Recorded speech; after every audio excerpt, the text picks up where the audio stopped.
Okay guys, so welcome back to today's video, and I'm in a very windy Zakynthos Town in Greece. But I'm very excited to be here today because I'm going to be showing you guys around Zakynthos Town to show you everything that you can see in one day. So all the tourist attraction, all the highlights, all the places that maybe you'll miss, so there will be some hidden gems in this video as well. But really just wanted to show you what this town has to offer if you're staying in Zakynthos. It is full of history. I'm actually starting the day today at St. Dionysius Zakynthos Holy Orthodox Church. I've just been inside.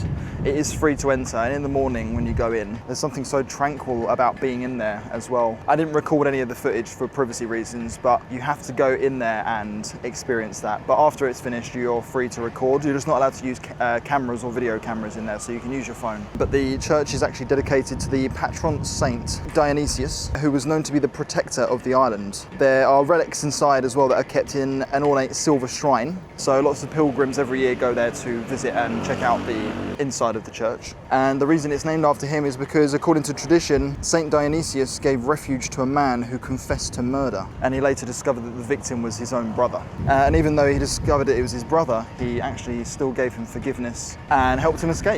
So that's why he's so important here, because he's known as the saint of forgiveness. So it takes a lot of forgiveness to be able to forgive someone for killing your own brother and then helping him escape. So that's quite an interesting story for you there, why the church is honoured to him. The original church was actually founded in 1708, but then it was destroyed by the 1893 earthquake. So it was a big earthquake here that actually, demolished a lot of the church. So the present church that's here now was actually built using earthquake-resistant techniques and was completed in 1948. Beautiful building. You can see lots of gold, intricate details when you go in there. So be sure to look closely at the details as well, because you can see things like peacocks and other birds and grapes and things like that in the actual details of the gold. In just a few minutes walking from that church that I showed you, you can make it to Zakynthos Marina. Absolutely wonderful down here. It's lined with restaurants and cafes the whole way down. It's the main marina on the island, so it's the gateway for all like yachts and boats to come and dock on the shores. So as you're walking down, you'll see a lot of private boats, these huge yachts that are all lined across the waterfront, which is always interesting to see. And in the distance you have also got some cruise ships and ferries that are all docked here as well. So there's plenty visually to look at, as well as some amazing mountains. That's one thing I really love about Zakynthos so far, is that when you're in the town and wherever you go, you're always surrounded by some really wonderful mountain views and sea views at the same time. So if you love both of them, you've got the best of both here. As you go down the marina as well, when you look back, you do have views of the church that we just came from, the Orthodox Church, which make for some really beautiful photos. If you're a photographer like me, then it's a real pleasure to take photos of that. And of course you can do many tours as well from here as well, such as island hopping, the Turtle Island. You can do boat tours around all the caves as well. If you're interested in this kind of thing, then be sure to stay tuned for my next video, as it will highlight a lot of the different areas that the tours cover if you're wanting to see more on the island while you're in Zakynthos. So I'm just next to the marina now, but I've actually got a friend. Here he is. I'm not sure his name, but let's call him something Greek. Let's call him Zeus. Very friendly little cat. There's lots of cats obviously in Greece, so you'll find them everywhere. And this one's taken a liking to me. He's been hanging around me for the last sort of 20 minutes. I was with some people earlier and they were feeding him some biscuits, so he's very well fed.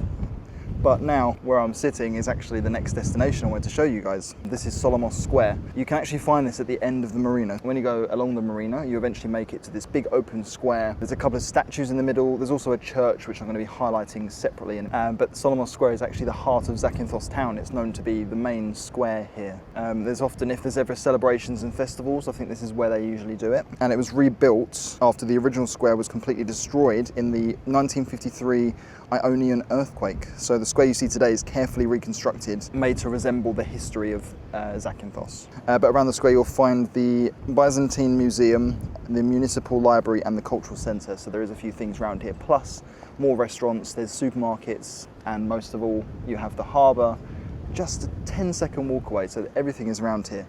And of course you might come into my new friend, which I've named Zeus. It probably has a better name than that, but if you see him, take some pictures with him. He's so sweet. Hey, say goodbye. Say goodbye. Good little kitty. Okay, now we have the church of the St. Nicholas of the Mole. which is the church I was mentioning earlier that's in the square here. It's the oldest surviving building in Zakynthos Town, actually, so remember that when you come here, that it's survived a lot, because it's obviously survived the earthquakes, it's survived everything that's happened here. At the end of the name of the church it says "of the mole," which actually means of the harbour wall.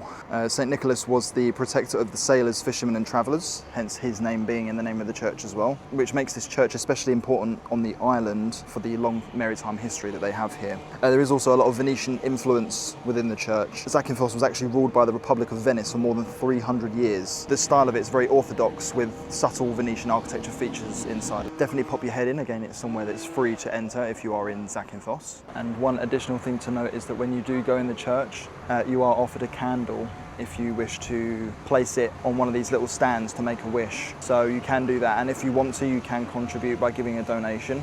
It is entirely up to you, but it's a really nice little gesture, so if you want to go in there and do that, then that is something you can do in the morning here in Zakynthos. Again guys, just another short walk away from the square we just came from is another small square which is called St Marcus Square.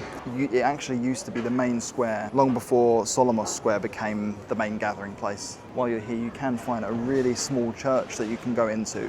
It's tiny, but worth popping your head in, because again, it is free to enter. You can find that just next door to the Diana Hotel. And it's very tucked away, not very well advertised, so you can easily miss it, but it's literally just next door. And then again, just next door to that on the left-hand side is a museum. It's the Museum of Solomos, and you do have to pay €7 to enter. The ground floor is free. There is a little room you can go into. It just has a few statues of Greek history, but to go upstairs in the museum, it is €7 entry. It is a bit tricky for me to get permission to record in the museums in Zakynthos, so for that reason I will not be showing any of the footage on screen. But a fact for you is that most towns on the island, or most squares, are named after the church that is in the square. So you have St Mark's Church here. That's why the square is called St Mark's Square. Also, it's worth noting that St Mark's Church that's here is a Catholic church, and it's the only Catholic church on the island.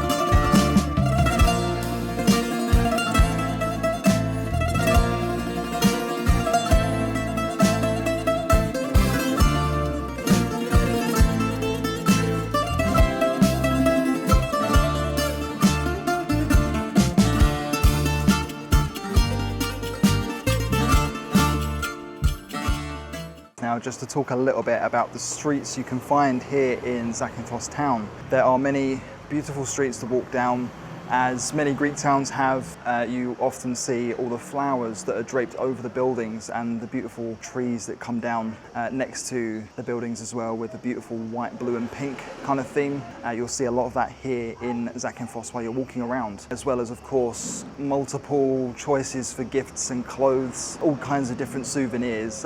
You can really find many beautiful things, and I actually think that Greek souvenirs are some of the best in Europe, in my opinion. They're just so aesthetically pleasing. But as well as that, of course, you can find dozens of cafes lined down the streets, so be sure to look left and right down each street, because you might miss something, as there's lots of little hidden turn-offs that you can find. And many of the buildings that you see are a lot newer than they actually look, of course, because of the earthquake I was mentioning. Most of the town was destroyed, so what's been rebuilt based on the traditional Venetian and neoclassical style, so it gives you a glimpse of what the city would have looked like if it were still standing today. And if you look up while you're walking around, you'll see lots of colourful balconies with beautiful flowers decorating the tops. And then now, just a 15-20 minute walk away, there is a hill you can climb to walk to the top for a view looking down on Zakynthos. So I will see you guys when I get to the top to talk more about that.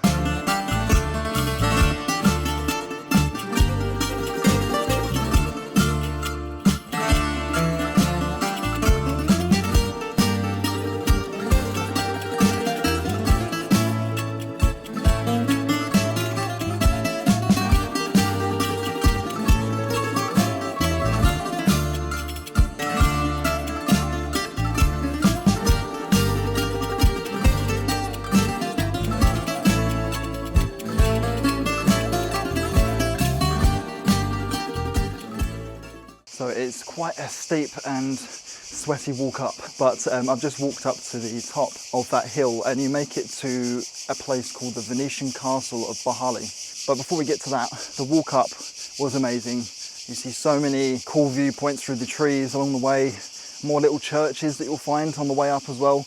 and also a lot of villas. Yeah, keep an eye out for them if you are going to do the walk. I think you probably can take a bus or other forms of transport. Of course, you can get a taxi or drive up as well. When you get to the Venetian Castle, it is €5 to enter, but I think it is worth it because there is a lot of history here. The castle stands on the site of an ancient acropolis. So long before the Venetians arrived, this hilltop was actually home to the ancient acropolis of Zakynthos. The Byzantines later fortified it before the Venetians transformed it into the mighty fortress you see today. So it was constructed by the Venetians in the late 15th century, and the castle was destroyed during the Ottoman attack in 1479. And it also used to be the heart of Zakynthos, with houses and churches, government buildings, and residents living beyond the walls that you are seeing here today as well. And above one of the entrance gates as you walk in, if you look up, there is a symbol on a stone carving of a winged lion of St. Mark, which is the symbol of the Republic of Venice. So it reminds the visitors who come here who ruled the islands for more than 3 centuries. And archaeologists actually uncovered the remains of 6 churches, military barracks, prisons, a gunpowder magazine and administrative buildings, which showed that it was really thriving back in the day when this was occupied. And like many other places on the island and in Greece, it has survived the earthquakes. Of course, there are still a huge amount of remains that you can still see here today. And not only that, it has one of the best views you can see of the island. So if you are wanting a nice viewpoint of Zakynthos, of the Mediterranean Sea, and of various other things, then this is also a great place to do that. Also, since then, nature has reclaimed the fortress as well.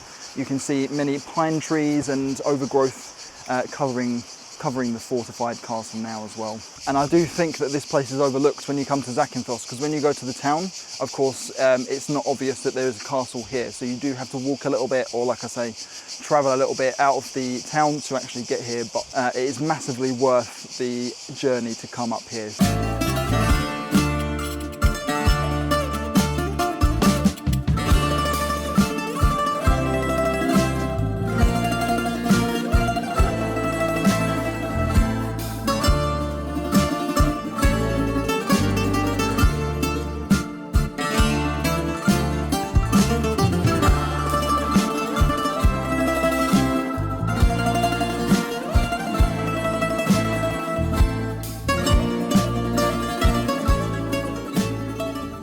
I'm ending my time in Zakynthos today at the panoramic view of Bali, which you can find just a short walk away from the castle. So if you weren't wanting to pay to go in the castle, because obviously you can see views across the city from the castle as well, you can just walk down the road. There's a free viewpoint where you can look across. There's also some cafes and restaurants there, so if you wanted to sit and have a view with some food and some drink, then you can also do that. And of course, after a lot of walking, hydrating yourself with a drink, can't go wrong with that. I'm back down by the marina now and on my way back to Argasi, which is where I'm staying, just on the outskirts of Zakynthos. It's a really lovely little town. Highly recommend you go and check it out there. But that does now bring me to the end of this video. Do stay tuned for my next video from Zakynthos, as it will highlight all the places you can visit on the island by doing some of the tours, and also a couple of things you can do outside of Zakynthos if you wanted to walk a little bit further or get a bus. So stay tuned for that.